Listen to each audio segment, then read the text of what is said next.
Diana began her education at Wellington Elementary, where she remembers getting into trouble with her first grade teacher, Mrs. Olson, for drawing other classmates' artwork for them.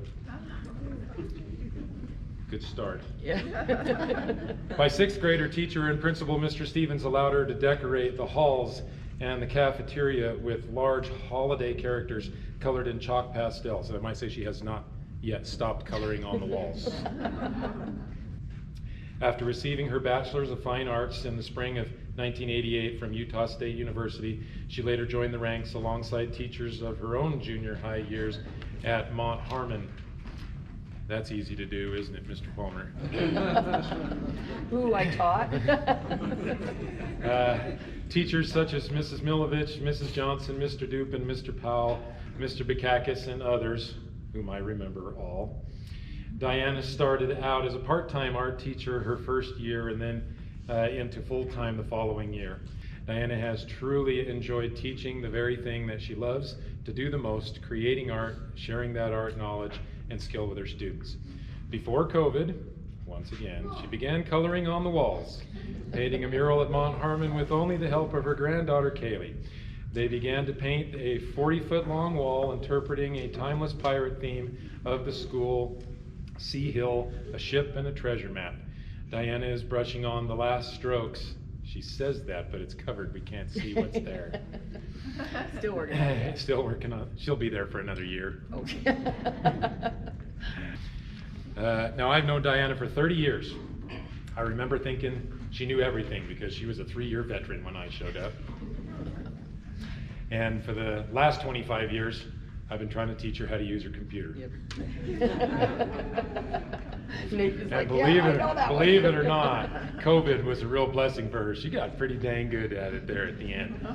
Okay, I love this woman. She thinks that I've just been mean to her the whole time, but I was taught the ones that tease you the hardest do like you. there so. you go. And us old folks have to stick together, Yeah. right? Because there are kids like Keith running around, right? Anyway. Do me a favor and give her a hand because she deserves it.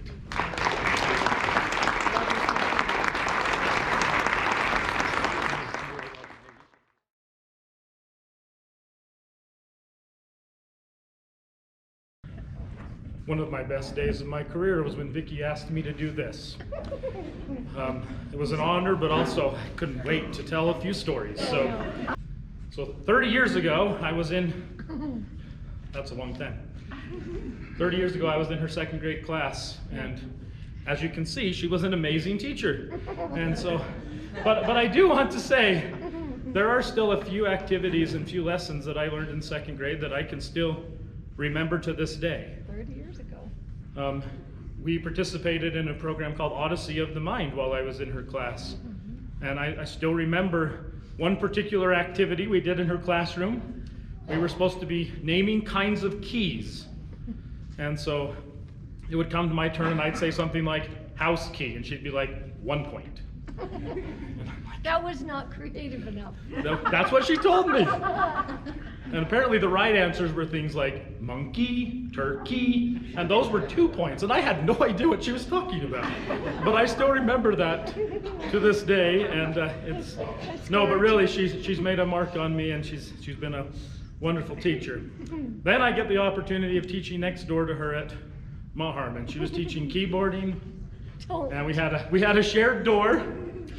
And there was one day my kids were taking a test, and I opened that door and I said, "My kids are trying to take a test."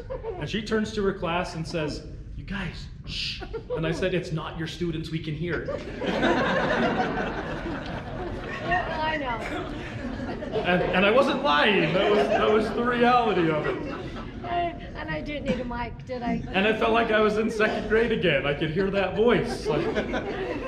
And then he follows me to Creekview, huh? But what a wonderful thing that was when I got this position.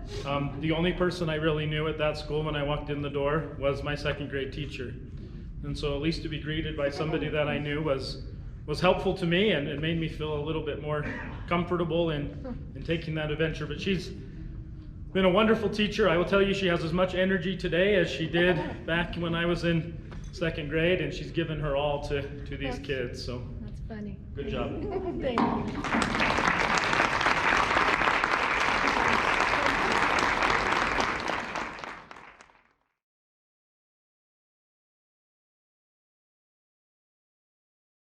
I don't know if I just volunteered. I said, there's no way Frank's gonna retire, and I don't get to say some things about him, so. But our involvement changed in 2009, I think is what I figured out, is when he came to Wellington. And he had transferred from Carbon High to Wellington, and I was teaching at Wellington at that time, and he immediately fit right into our school. He's calm, he's friendly, he's smart enough, or maybe he was scared enough, I don't know, to learn how to figure out working with a building full of women, because it was probably a culture shock for him. And that's when I began to hear, I'm gonna retire in a few years. So that was like 2009. I left Wellington in 2013, and I worked at Bruin Point for a couple years, and I remember when I left there, I said, I'll be back. I mean, I just knew it. I would be back to Wellington at some point. I didn't know when, but I was coming back. And he said, well, I'll be retired by then. So fast forward 2 more years, I'm back at Wellington, and so is Frank. We're together again. He didn't retire. And that's when the retirement talk changed from a few years to, I'm gonna retire at the end of the school year. When I became the principal, and we talked about lockdowns, our favorite activity. And I was like, all right, with the secretary and he and I, because odds are that's who's gonna be making phone calls and looking down halls and all that. And I'd say, well, all of us, in the real event, all of us need to be calling in emergency, because between one of us, we're gonna get the call in, right? Somebody's gotta get the front door, somebody's gotta be shouting down the hall, maybe to get some kids cleared out of the hall. And he's like, whoa, whoa, whoa. If we have a real situation, it's every man for himself. Frank. He's like, and I will be hiding and you will not find me. And that's when I learned there is a space in his closet between the walls that I finally learned where the hiding place was, and he's right, we would have never found him. I think in the real event, he would have been grabbing everyone he could and taking care of us, and I'm glad I never had to know. But it is hard to believe that the time's come. You really are going to retire. And I want to thank you for your 34 plus years that I know you've shared between Carbon High and Wellington and your service to our district. And it's been a pleasure working with you. I know I'm speaking for Polly the same. And we want nothing more, the staff and I, we want nothing more than to wish you a long, healthy, happy retirement, because you deserve it. So, thank you.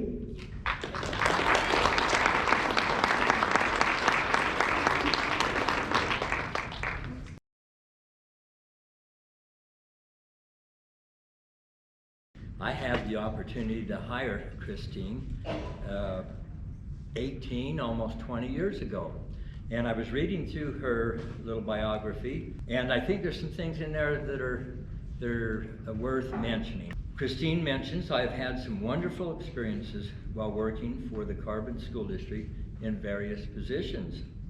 I worked as a one-on-one aide with a sweet young girl as she went through grades 1 through 5 at Creekview School from 1995 to 1999. I worked another year at Creekview in the resource room, after which I went back to college and finished my applied science degree. I didn't know that. Congratulations, Christine. In 2003, I started working with the adult program at the Castle Valley Center as a direct support professional, helping adults with special needs learn and practice life skills, and have work experiences both at the Castle Valley Center and in the community for the last 2 years. And I was the one that was able to put Christine in this position. I have been the manager of the adult program, learning and practicing new skills of my own as a manager. I am grateful for all the lessons I have learned while serving children and adults with special needs. Their outlook on life is one to be admired. I consider them all my friends. I have had some amazing coworkers and supervisors who have been an example to me, showing patience and kindness. I have truly enjoyed every minute of it. You know, I just want to mention some of Christine's qualities. When we asked her to take over the lead role with the adult program, there were lots of things to do, lots of things that needed attention. And she jumped right in and worked very hard in putting this all together. And it's just been great working with her the last almost 20 years, and especially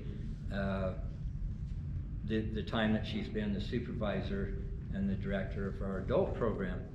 So it is with great pleasure that I have this opportunity to speak about Christine and the wonderful things she's done for the program over the years she's been at the Cass Valley Center. Thank you, Christine. Thank you.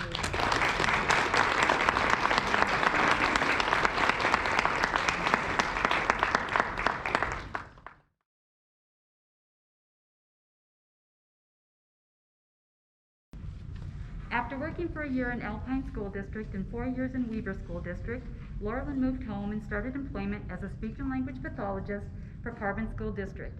She moved with her husband, Ron, recently hired to teach accounting at the College of Eastern Utah. Laurelyn was hired by Superintendent Robert Hansen, who made sure her first assignment included Durant Elementary.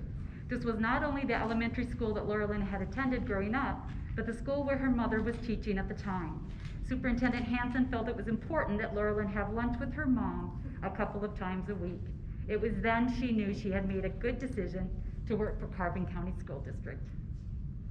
Since then, Laurelyn has worked at Sally Morrow, Helper Junior High, Castle Heights, Bruin Point, and Castle Valley Center. She has provided speech services for the school district at Head Start and in private preschools. She also worked at Durant, Peterson, and East Carbon High before they closed. During the early years with Carbon School District, Laurelyn found herself one of 2 SLPs to cover the entire school district. There was a shortage of SLPs, which continues today. Tom Roush, the Director of Special Education at the time, allowed Laurelyn to advertise nationally in the American Speech and Hearing Association magazine for another SLP. The ad caught the eye of an SLP in Michigan. After 2 very stressful years, Carbon School District hired an additional SLP. Laurelyn's career and life changed for the better. Devat and Laurelyn may have seemed an unlikely pair, but a bond and friendship quickly developed that is in its 28th year. Laurelyn has been fortunate to work with talented SLPs and great paraprofessionals. She enjoyed working with students, teachers, staff, and principals at the various schools. There will always be a special place in her heart for the students, faculty, and staff at the Castle Valley Center.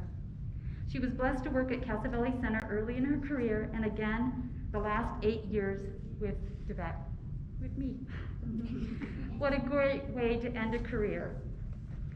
And I just want to say, oh, my friend, the things we have seen and done. I was brought here to meet you. Our years together have sparked immense joy. On behalf of Laurelyn King Vogel, thank you, Carbon County School District.